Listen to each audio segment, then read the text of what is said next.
परम प्रेममय के श्री चरणों में कोटि कोटि प्रणाम करते हुए आप सभी को कोटि कोटि प्रणाम। जय गुरु। मुझे उम्मीद है कि आप सभी अपने अपने जीवन में सुखी है, स्वस्थ है, प्रसन्न है और आनंदित हैं। आज एक बार फिर आप सभी के सामने ठाकुर जी को लेके आई हूँ और ठाकुर जी की एक और सुंदर सी वाणी, अनमोल वाणी आपके सम्मुख लेके आई हूँ। धर्म में अर्थ, काम और मोक्ष, तुम्हारी अनुरक्ति और साधना, धर्म को आलिंगन कर तुम्हारे वास्तविक जगत में जब ही संक्रामित होगी, अर्थ तभी अर्थ लेकर तुम्हें ऐश्वर्य में अधिष्ठित करके जो भी काम में था उसके समाधान से मोक्ष या मुक्ति में अचलायतन सृष्टि करके सेवा और प्रतिष्ठा सहित तुम्हें अटल कर रखेगा। इसलिए धर्म की अवज्ञा न करो और धर्म प्रकृत होते ही उसका अनुचर अर्थ, काम और मोक्ष जाज्वल्यमान हो उठ खड़े होंगे और प्रकृत धर्म का यही है निदर्शन। ठाकुर जी ने हमें ये आशीर्वाद के स्वरूप ये जो आशीष वचन हमें दी है, ये वाणी, सुंदर सी वाणी, अनमोल सी वाणी, जिसकी जितनी भी तारीफ मैं करूं उतनी ही कम है। इसके अनुसार हमें धर्म के पथ पे हमेशा रहना चाहिए। धर्म के पथ पे रहते रहते अपने जीवन को सुंदर बनाना है, साकार करना है। इस दुनिया की भीड़ में अपने आप को परमपिता का बच्चा ये सोच के बस चलना है। परमपिता ने जो निर्देश दिए हैं वो चाहे कितने भी कठिन क्यों ना हो, हर कठिन परिस्थितियों में उन वाणियों को अपने जीवन में पालन करके हम चलेंगे। चाहे कुछ भी हो जाए, चाहे तूफानें आए और कुछ भी हो जाए, हम खाएं पिए नहीं सोए कोई दिक्कत नहीं इसमें, लेकिन ठाकुर जी को बिना प्यार किए, बिना उनकी वाणी को माने, बिना उनकी प्रार्थना पूजा पाठ किए हम एक दिन भी नहीं रहेंगे। सदैव हमें धर्म के पथ पे आगे बढ़ते रहना ही होगा। ठाकुर जी ने धर्म के पथ पे रहते हुए ही हमें ये मान, सम्मान, प्रतिष्ठा, अर्थ, मोक्ष सब कुछ हमें मिलेगा। इसके लिए ही ये वाणी दी है और ये इतनी सुंदर वाणी है कि हम अपने जीवन को बहुत अच्छा बना सकते हैं। इस वाणी को यदि अपने जीवन में, अपने स्वयं के जीवन में यदि ये सब पालें और ऊपर से जो भी हमारे सानिध्य में रहेंगे, जो भी हमारे संपर्क में रहेंगे, हमारे मित्र, हमारे जो भी घर के लोग हैं, बच्चे हैं, सबको बहुत अच्छी तरह से धर्म के रास्ते में यदि हम चलाएं तो उनका भी जीवन सुंदर बन जाएगा, उन्नत बन जाएगा और खुशहाली उनके जीवन में आ जाएगी।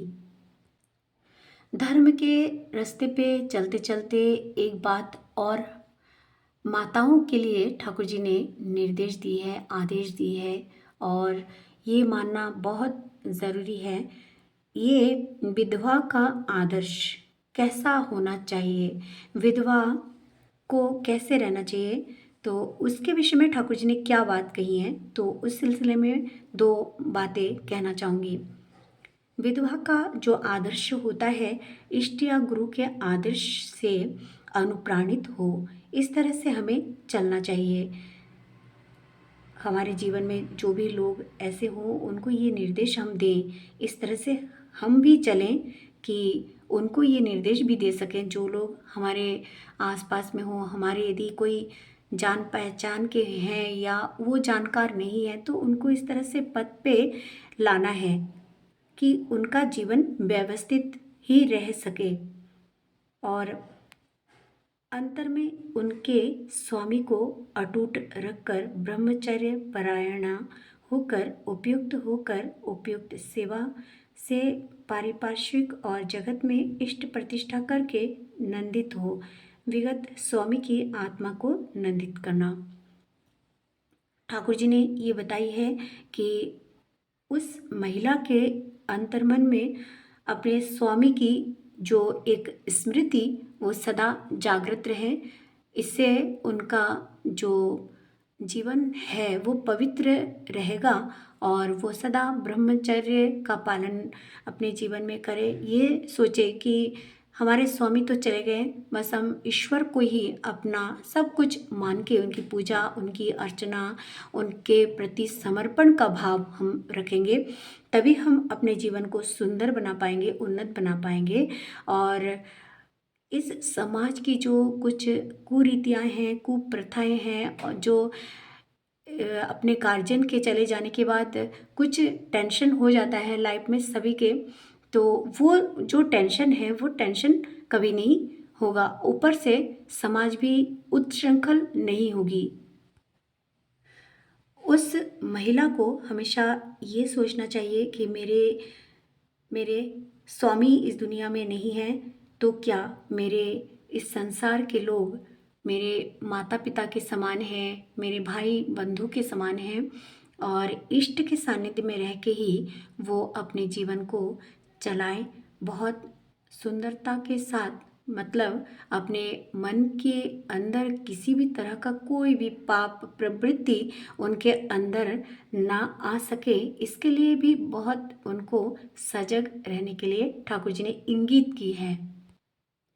और उस महिला को हमेशा इष्ट के प्रति एक प्रतिष्ठा हमेशा रहे। वो कभी भी अपने जीवन में इष्ट के अलावा और कुछ भी ना सोचे। इसके लिए वो जैसे पारिपार्श्विक हो और पारिपार्श्विक के जगत में वो जाएं, इष्ट की बातें वो बोलें, अक्सर वो इष्ट के कार्यक्रम में ही रहें।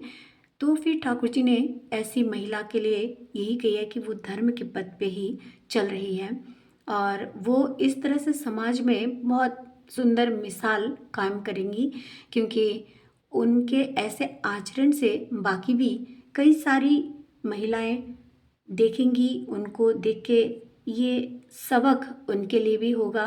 जिनकी वजह से कुछ जिनकी वजह से इस समाज में कुछ उच्छृंखलताएं आ चुकी हैं, वो भी संवर जाएंगे। रास्ते पे जो हैं, अच्छे रास्ते पे जो हैं, उनको देख के एक प्रेरणा सबको मिलती है और इसी प्रेरणा के तहत सभी अपने जीवन को सुरक्षित रख सकते हैं, उन्नत बना सकते हैं और समाज को खोखला होने से बचा सकते हैं, समाज को उच्छृंखल होने से बचा सकते हैं। तो विधवा का जो आदर्श है उसको ऐसा होना चाहिए। इन सभी चीज़ों को उनको ध्यान में रख के ठाकुर जी ने चलने के लिए कही है। आज की ये जो वाणी मैंने आज इसमें मेरे इस वीडियो में आप लोगों तक मैंने पहुंचाई है। मुझे आशीर्वाद दें कि मैं परमपिता के कार्यों को बहुत अच्छी तरह से कर सकूं। मुझे एकमात्र मेरी यही इच्छा है, हमेशा मेरे अंतर्मन में यही रहता है कि मैं सबके साथ अच्छा व्यवहार करूं। मेरे ठाकुर जी जैसा मुझे देखना चाहते थे हूबहू मैं वैसी बन जाऊं। मैं वैसे बनने की पूर्ण चेष्टा करती हूँ और कर भी रही हूँ। उस पद पे मैंने जब अपने आप को अग्रसर कर ही लिया है, तो क्यों ना और भी बाकी लोग भी इसका लाभ उठा सकें, ठाकुर जी के सानिध्य में रह के अपने जीवन को सुरक्षित रख सकें, अच्छा बना सकें और उन्नत बना सकें। मैं ठाकुर जी के रातुल श्री चरणों में आप सभी की मंगल कामना करती हूँ। मेरे जो भी गुरुजन हैं, माताएं हैं, भ्राताएं हैं और मेरे जो भी दर्शकगण हैं और सभी देश के जो भी जन हैं, सभी के लिए ठाकुर जी के श्री चरणों में प्रार्थना करती हूँ कि आप लोग अपने जीवन में बहुत सुखी रहें, बहुत आनंद से रहें, ठाकुर जी को पकड़ के रखें और मेरे ठाकुर जी आप लोगों को सुरक्षित रखें, अच्छे रखें और मुझे हमेशा अच्छा कार्य करने की प्रेरणा दें। इन्हीं सभी प्रार्थनाओं सहित आज आप सभी से यही विदा लेती हूँ और आप लोग मुझे आशीर्वाद दें। और जो लोग मेरे इस चैनल में नए हैं, प्लीज़ मेरे इस चैनल को सब्सक्राइब करें ताकि अधिक से अधिक लोगों तक ये वीडियो पहुंच सके, अधिक से अधिक लोग ठाकुर जी के सानिध्य में रह सकें और अपना जीवन सुरक्षित अच्छा बना सकें। जय गुरु वंदे पुरुषोत्तमम।